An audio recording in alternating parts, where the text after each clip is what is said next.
Nasib bo'lsa, aka-ukalar, pechkamizni Urgut tumanining Ukrash mahallasiga o'rnatdik. Hozir klientimizga yoqib berish jarayoni.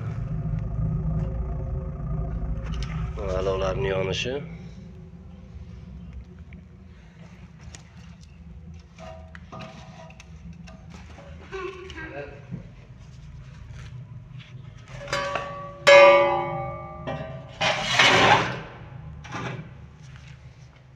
Hozir bir sira kraskalari kuyib, tutlar chiqib oladi.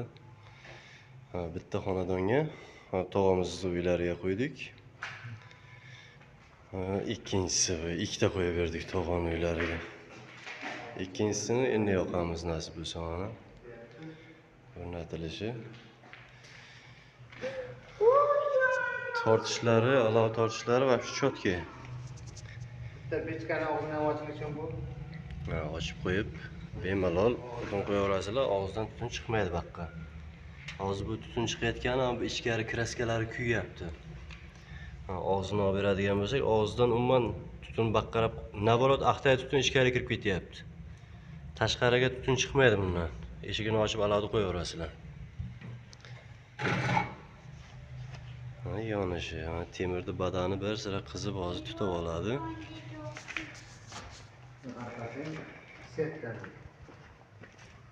Bu orqa tarafi. Bu orqa taraf ko'rinishi. Bundan sim o'tgan ekan, simni ikki chetga qayirib qo'ydik. Bu zal, shu katta zalga qo'yildi. Bu 8 metr.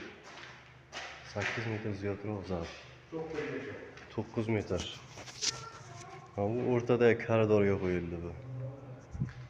Va spalni mana. Buni spalniga qo'yib berdik. Mana spalni kichkina xonacha bu. Xudo xolasa banya qilib tashlaydi kichkina xonachani. Orqa taraf.